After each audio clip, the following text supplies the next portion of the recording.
All right, welcome everyone to the Power Half Hour. Today we have a very special guest from Detroit, Michigan, Mr. Brandon Mulrenin. Beautiful. Hello, sir. Hello, everybody, and I'm excited to be here. Thanks for having me, John. Man, you got a lot of fans. I got hit up, a few times last night and a few times today. Oh, I've watched Brandon on YouTube. He provides a lot of value. Thank you for bringing him on. So I'm sure our audience here today are very excited to hear from you. But we want to first and foremost know who you are. How did you get started in the business? Yeah, I love it. So I started actually, John, in the mortgage business. That's where I met my wife about 16, almost 17 years ago now. And so we were both in the mortgage business. We worked at a large company, Quicken Loans. I think a lot of people know that company. Now I believe they changed to Rocket Mortgage. And so I started when I was 20. I just turned 21 years old, and I started the mortgage business. And the thing is, John, in the mortgage business, you are required to have 6 hours of phone time actually talking to prospects daily, or you are fired, period. End of story. So I grew up on the phone, 6 hours of talk time. We're not talking about 6 hours of outbound dialing, 6 hours of actually talking to prospects. And so what ended up happening is in 2008, as you know, what happened here in the States, the mortgage meltdown, the financial crisis, my wife and I just got married, and we looked at each other and said, we can't both be in the mortgage business. We started investing into real estate, buying rentals. And I said, well, it just makes sense for me to be in real estate full time. You're in mortgages full time. It's a nice, happy marriage. And I left and got into real estate in the worst time in the history of the world. Right. So that's when I got into real estate. So that's what led me into the business. Wow. So six hours on the phone every single day, or you were fired. So you built up that, the mental toughness, the prospecting muscle right away. And, based on those skills, when the market crashed, you went into real estate. That's right. So it was 2006, you were in mortgages. And then when did you transition that into real estate? Yep. So got into mortgage business in 2005, and then got into real estate in 2008. 2008. Okay, got it. So when the market was still dropping like flies. Yep. But you know what? I didn't know any different. And the thing is, John, is, I believe being in sales, our job as salespeople is to prospect. So, I didn't know anything different. So when I got into real estate, and I found out very quickly, I looked around and said, why is nobody on the phones? People are like, what are you talking about, be on the phones? What do you mean be on the phones? And so it allowed me to succeed in the business very fast, because as you know, most realtors just are so scared of prospecting and talking to people they know and talking to people they don't know, which keeps them in low production. So it allowed me to win in the business, and I can kind of unpack that in a little bit, but that's what led me into the business in the first place. For sure. So really getting on the phones, and it was like a brand new idea to a lot of agents, right? Especially back then when the market was on fire for however long it was, 2002 to 2006, 7, and then it started crashing down. That's what people said, okay, well, we need to prospect to get business, right? That's right. And so from 2008, it took you 6 years to become the number one Keller Williams agent, number one Keller Williams listing agent in your area, in your state. That's right. That's phenomenal. So straight up by prospecting, right? You weren't an online lead gen guy, were you? No online lead gen. It was, I'll tell you what I did. I'm going to give you all 5 sources of my business, because I think agents, they love to learn about lead generation. So it's still the same 5 today. It's just been built. The database has been built.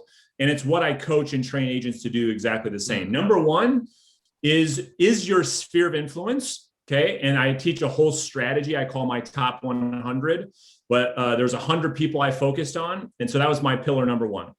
Pillar number 2, which is for sale by owners, expired listings, old expired listings. Pillar number 3, which is probably one of my favorite lead sources, which is absentee owners. That was my niche. That's what I focused on. I had investment properties, John, so I could talk to people that own properties that were rentals.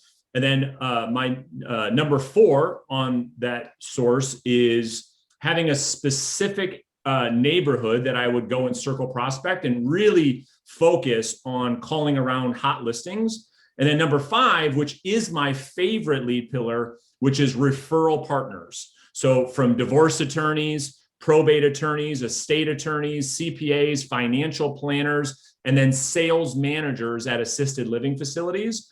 That fifth piece of business. Look at, there's Michael Higdon.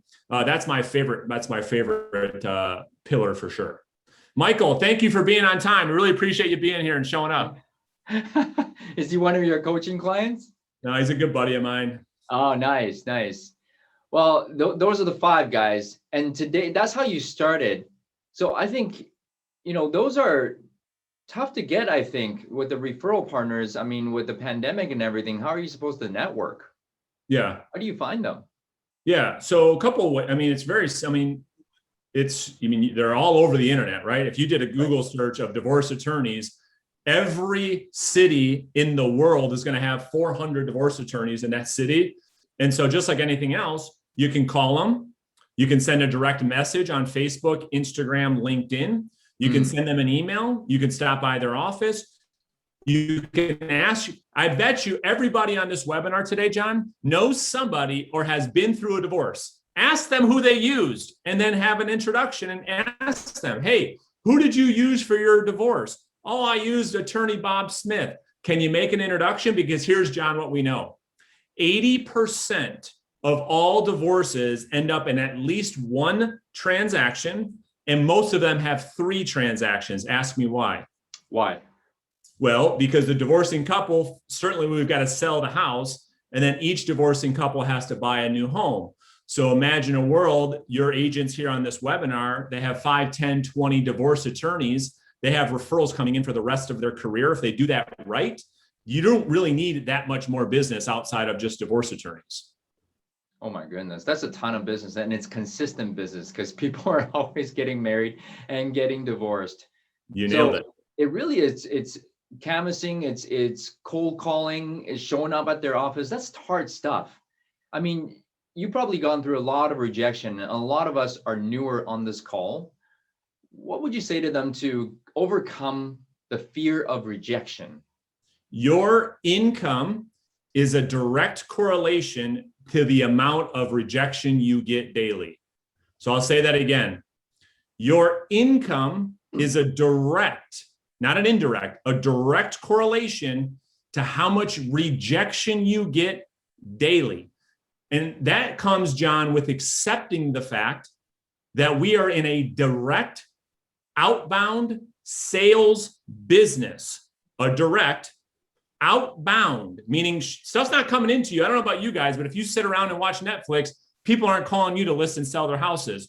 You have to play offense. You have to go out there and find the business. So direct outbound sales business. Therefore, John, rejection is just part of the process. And the more money you want to make, you have to accept the fact that rejection is part of being in a sales position, period. And once we can accept that in our minds, we can go out there and we can blast through rejection. And no longer do we look at rejection as being in the way. We actually embrace it and we want more. And so people that make all the money in our industry says, I want more rejection, like Michael Higdon. He's prospecting 2 hours a day, come hell or high water, 3 hours a day, come hell or high water, no matter what, period, end of story. 2-3 hours a day, no matter what, right? I think a lot of us say that we do. Most agents lie about it. I know that for sure. But so the thing is, like, rejection is such, it's a thing where, okay, why do I have to do something hard? Why do I have to get rejected when my goals aren't strong? So what was your why when you first started out that have you just be so unstoppable and calling all the time, 2-3 hours a day? This is my blessing and my curse, John, is the way in which I grew up. So I grew up in a city that was filled with wealth and rich families, and we had nothing. I was dead broke. I grew up in a 1-bedroom apartment with my brothers and my single mom. My dad was an alcoholic. He left us at a very young age. And I was surrounded by kids, John. I'm not even kidding you. 16th birthdays, getting brand new Escalades, brand new Ferraris. Have you heard of Flagstar Bank? No. Okay, it's a huge bank in the States. And his kid went to my school, brand new Ferrari Spider, 16 years old. I'm walking to school with one shoe, right? So when you get surrounded by that, that gives you great strength as an adult. So as a husband and as a father, I like the pain. And like I said before, I believe in the what I call, and I don't call it, it's actually Darren Hardy calls it. Where's my book at? My favorite book of all time. Don't know where it's at. It's in the compound effect, John, which I know you're a huge fan of. He talks about the pain pendulum and how it works for the audience is the further we push ourselves into pain, that pendulum swings back in equilibrium into success. And so the more pain we are in is concrete evidence that we're on the right track to success. And if we stay in our comfort zone, that is evidence that we are headed towards failure. Ooh. And so there has to be a correlation between how much pain am I in, because that when that swings back, just like working out, we have to tear down the muscle, John, as you know, to build it stronger. And if we don't tear the muscle doesn't grow. And it's the same thing in business and in life and in making money. So I'm curious about this all the time. And thank you so much for sharing your story. It's a really, really amazing story. A lot of us who produce at a high level catapult to this new level all the time. And because they're so hungry. And I find out majority of the time, they go through a lot of pain, in their childhood. Now, I was fortunate to be growing up in, a immigrant family, and we came here. We came here with some money, right? So I was never in that. There wasn't a lot of pain. So, what would your recommendation be if you didn't have a lot of pain? Yeah. If you weren't surrounded by a lot of money, and then you were, right here, and then your friends are right here, what would your recommendation be? I'll give you this thought. So when you sent me the notes before today's webinar, and I thought through some of these things, this is something that really, really changed the trajectory on how I perceive things in the world. And that's this thought. This is going to help everybody, because you're right. You don't have to have a bad childhood in order to succeed. I mean, it's quite the opposite for most people, but think about this. Successful people, here's what I learned. I thought, John, when I was growing up in the industry and growing up in the mortgage business, I thought people that were on stage and we were at some of the same events, watching some of the same people on stage, I thought they were different. I thought they knew something I didn't know. I thought they had something I didn't have. And what I realized was people that were succeeding at the highest level hated doing the things as much as I hated doing the things, but they did it anyways. That was the key. That was the only difference between me and the guy on stage with the Lamborghini. That was it. That was the only difference. He hated prospecting as much as I did, right? Mm-hmm. He hated knocking on doors as much as I did, but he did it anyways when I didn't. And so regardless of how you grew up, what we have another mindset, and we're going to talk about the success triangle in just a second. At the top of the success triangle is mindset. The mindset is you don't have to love the pain. You don't have to love doing the things that you don't like doing. You just have to love what those things allow you to achieve. And if you can correlate those two things, I think you can break through that mental barrier, that things that are holding us back. I'm inspired already. So, I've been comfortable, and I'll just say that. So just coming to that, Michael. No, I won't allow you. Won't allow you. He won't let know you. me. Sorry about that. So Michael, who's on my team, he asks, and I'll ask for myself as well, how do you stay out of complacency? Well, I think number one, it's critical, Michael, that you've heard the cliche sayings of like, you are who you surround yourself with. This is another thing, Michael, that I didn't really believe. I thought that was like foo-foo, like little magic wands, foo-foo stuff. But here's the deal. if you're not in physical shape and you don't have abs coming out, go to lunch with people that are into fitness. And I guarantee you, Michael, when you order lunch, you will order something healthy, because here's why. John and Michael in the group, when you leave the herd won't like it. Okay. That's a Robin Sharma quote. Okay. Another one of my mentors. And what that means is this. You see, you don't want to be the man or the woman left out. And so when you continue to upgrade your sphere of influence, I mean, you can't show up to an 8,000 square foot home in your Pinto. It just doesn't go that well, right? And I'm being a little bit maybe materialistic, but I'm trying to give you a framework, right? So complacency, for those that find themselves in complacency, it's probably because they refuse to put themselves in situations where they need to perform. And what I mean specifically is getting on an accountability group with Michael Higdon and John Tsai when they're making 50 contacts a day. Well, you can't not show up. You can't come on and make 5 contacts and say, all right, see you later. So how to overcome complacency is, how do I get surrounded with people who do more, that have what I want to have? And if I'm just surrounded by these people, I won't have a choice but to show up, because the herd won't like it. Does that make sense? Michael, does that help? Yeah. So he is the number one agent who does a lot of prospecting on our team. So kudos to Michael. And you know what, Michael? You got to get yourself another mastermind group with people who are doing a lot more contacts than you, a lot more appointments than you, to think bigger.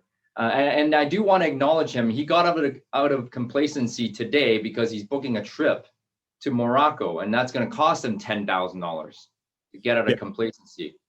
Well, right? Let me add one thing, Michael, because kudos to you, and you're lucky to be on John's team. I think John's a great leader. And so the other way to fight complacency is what I call creating your new character.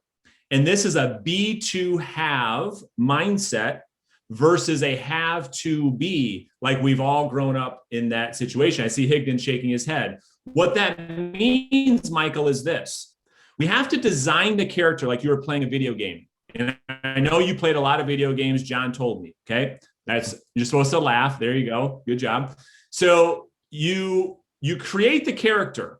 What does Michael want to be? Okay. What is the new character? What does he look like? What does he wear? Where does he live? What does he drive? What is his spouse like? What does his bank account look like? What does his retirement look like? And then, Michael, instead of waiting for something to happen for those things, for you to have those things, who must you, now listen closely, who must you become today in order to have what you want in the future? That's the key thing to fight complacency, is becoming the person today before anything's occurred to have what we want in the future. Most people live exactly the opposite. I got to wait till I'm with the right company to prospect. I got to wait till I have the right spouse to do this. I got to wait to do this until I can have that. All of that is just total excuses. We can become the person today. We can act, behave, think, communicate like the new character, and it's inevitable that you will become the new character. Build that new character, Michael. Who do you have to be? Who do you have to become to hit your goals this year? Who do you have to become 5 to 10 years down the road so that you could have your actions today be consistent with that, be aligned with who you want to become? I hope that helps. Okay, another question. Hi, Brandon. What advice would you give new agents that you wish you knew then to give us a boost start? Say it one more time, John. So basically, if you started over, what did you wish you could do differently? Yeah. Okay. I'll give you, let me talk about what I call, with all the agents that I'm coaching, my success triangle. Okay. These are 4 things that if you guys are taking notes, you're going to want to write down, that really shape what I wish I had in the beginning. Okay. So this is essentially my formula to not only succeed in real estate, but in any business and in any life. Okay. Number one is it starts with strengthening the mindset. Okay. Now I know a lot of people talk about mindset, but here's the key thing. Our mindset is responsible for how we feel. How we feel is responsible for what we do. So therefore, if we have a stronger mindset and we feel better, we do more. Now, in my new book that's coming out, I have 10 mindsets that all millionaires share. Okay. I'll give you a couple of mindsets that I wrote down right now. Okay. Number one, know that it's going to be hard and it's okay. Know it's going to be hard and it's okay. Number two, be patient. Be patient. Number three, we just talked about it. Live a have to be lifestyle instead of a be to have lifestyle. So number one is mindset. Number two then is actions. Okay, actions. So what are the type of actions that lead to results? Because here's the key thing, John. It's actions before outcomes. Okay. Here's what happens, ladies and gentlemen. You don't walk into the gym, work out one time, take your shirt off and see abs coming out. I promise you it doesn't work that way. You have to have consistent actions over time. And so when you say, what do I wish I would have done in the beginning? I would have double, triple, maybe 10x my actions. So first one is mindset. Number two, what are the actions that lead me to the results that I want? And then I'm going to build what I call a winning the day checklist. What that means is it's all action based. What time do we need to wake up? Are you taking a cold shower? Are you hitting the contacts? Are you sweating every day? These are all actionable items. What I didn't say was any outcomes, because outcomes follow the actions. Number three is skills. Ladies and gentlemen, I cannot stress this enough. All the questions that I get from all the agents that I coach, John, all around the country is, what do I say when?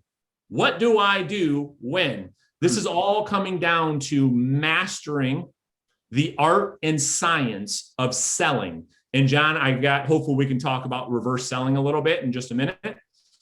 And then number four, the most important, which is right in the middle of the triangle, accountability.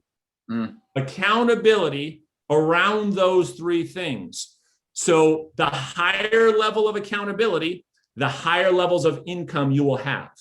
So stop running away from accountability, change your relationship with accountability, and just know that the top performers in any industry are being held accountable to what they say they want to do. And the higher levels of accountability, your income will climb, the more freedom you'll have when you live a disciplined life. So those will be the four things that I wish I focused on in the beginning, John, that I'm hoping your folks here on today's webinar can really focus on. JP, watch this over and over and over and over again. I hope you got some great notes there. So let's transition a little bit. 2008 to 2014, you became the #1 agent, Keller Williams. And then 2018, something happened. You built this great brokerage. You built this great, escrow and then mortgage company as well. So my question, or Jack's question, how did you become a great leader, coach? Yeah, well, I mean, so here's the key thing. I guess I was lucky, and growing up at the company that I grew up at, Quicken Loans, I was surrounded by, you could argue, but some of the world's greatest leaders. Okay. And so I believe what we do in this industry, we're simply leaders. We're leaders of people. And what leaders of people do, John, is they get people to behave in a more productive way than they could on their own, right? And so we believe in servant leadership. And so the answer to your question is, just like everything else, is mentorship and coaching. You see, I didn't take the traditional route of a 4-year college and university. I didn't do any of that. I invested heavily into mentorship and into coaching. And a lot of that was in leadership development, because I knew, John, in order to be a great business owner, I had to learn how to sell and how to lead people. And make no mistake about it, all real estate people are business owners. So we launched our real estate brokerage company. This is when I think I was in a mastermind with Mr. Higdon, and we were going back and forth. Should I do this? Should I not? And oh my gosh, I'm so happy we did. So today, in a little over two and a half years, we have 250 agents on the team. Wow. Last year, we did $500 million in sales. This year, we should hit $1 billion in sales. We have our mortgage company and our title company, and now we're coaching agents all over the country. We have 900 coaching clients all over the U.S. You just blown up. So what would your top two programs that you would recommend to look into and study to become a better leader? I mean, I would get heavily involved with Darren Hardy and John Maxwell. Love it. So those two organizations have a lot to offer, John. They have entry-level things and they've got higher-level things, but those two individuals specifically had a big impact in who I am. But those would be two areas I would start with. Jack, let's go look into it. Thank you, Brendan. Let's talk a little bit about your coaching company, how you help agents, reverseselling.com. Sure. So, I mean, this is all based, John, off of a principle of what I believe sales is to be. And I'm going to articulate this the clearest way that I can. All of you, I think, will really respond well to this. Traditional selling is a process of convincing somebody to do something. You guys all agree? Say yes, because that's what we all try to do. We try to convince people to meet with us. We try to convince people to sign the contract. We try to convince people to list their house at the right price. We try to convince them and overcome objections. It's convince. Well, the big problem with that, and that's how traditional selling has been done for the past couple hundred years, is when we try to convince somebody of something, like a child, and we tell the child, John, don't touch that stove. You're going to burn the shit out of your hand. What do they do every time? Touch the stove. They touch the stove and they burn the shit out of their hand. Yeah. So instead, reverse selling is a process of using the Socratic method to turn the prospect into the salesperson. And so how we do that is by asking Socratic style questions to get the prospect to do all the telling, to get the prospect to do all the convincing, and giving the prospect the opportunity to sell themselves on the decisions they make, and we stay out of it. And we learn this through really top litigators are great at doing this. When people are on the stand, they're using the Socratic method so that person on the stand essentially walks them right into the answers they're looking for. Let me give your audience a couple of examples so they really understand what we're talking about here. So here's something I think a lot of us try to do, including myself. We call an expired listing, or we're circle prospecting, and the prospect says, John, you know what? We're going to hold off for right now. Well, traditional sales training teaches us the objection handlers, don't they? Right? Well, respond this way. Tell them about how good the market is. Tell them if they don't sell now, they're going to lose. Convince. In reverse selling, John, all we do is we stay agreeable. John, totally get it. If I was in your shoes, I'd probably want to do the same thing. Let me ask you, why move at all? Why not just stay put? Your house is gorgeous. Now, the prospect has to defend their position on why they were looking to sell. I can remove myself completely. Does that make sense? Yeah, you're getting them to talk about why they do want to sell instead of why am I making you, why do I have to convince you to sell? Now they're telling you why they want to. And they're selling. They're selling themselves on their own motivation instead of me trying to convince them to be motivated, right? So now I put you in a position to tell me, well, here's the deal. I mean, ideally, we wanted something smaller. We wanted to get across town. They pour it all out to you. When you can use the Socratic method, this is what great teachers, great philosophers, great litigators are really good at. And that's the baseline premise of reverse selling. I love it. Wow. So, time has passed by so fast, but I need to know this. I need to know, Brandon, you've done phenomenal, and congratulations on all the big success. What does it look like for you 5 to 10 years down from here? Yeah, I mean, the big thing that we're looking at is we're releasing our first book on reverse selling. It's going to be on Amazon in the next probably 60 days. So we're very excited about that. We're getting ready, John, to launch our first in-person live event here in Detroit. We're going to have about 700 people there. It's going to be a great live event. Hopefully you guys can make it. Higdon, you better be there too. And our goal is to build one of the largest sales training organizations in the world, helping people not just in the real estate space, but any business to consumer sales person. We believe we can help them increase their business, increase their profitability without having to be the salesperson that I think we all have a tough time accepting, because our perception of being a salesperson sometimes is very negative, because we have to stop selling and we have to start serving the people at a high level, and you'll be shocked at how much business you'll do. I want to be shocked too, guys. What is the best way, Brandon, for our audience to reach you? I would say either find me on Instagram or YouTube. I put a lot of content out there. Or you can go to my website, reverseselling.com. You can get all my scripts there. You can get all my, how we respond to objections. It'll give you a good baseline of reverse selling. Those will be the top 3 spots for sure. Perfect. Well, we've run out of time, but I want to say this. We need to have a session 2 with you. There's just so much more there that I want to talk to you about. And thank you. Thank you for today. Phenomenal information. Guys, join Brandon. Follow Brandon, get his book. Guys, phenomenal information. Watch this over and over and over again. Thank you, Brandon. Absolutely. My pleasure. You guys are in good hands with Mr. John Tsai and his team, and appreciate the opportunity, John. Awesome. Have a great day, y'all.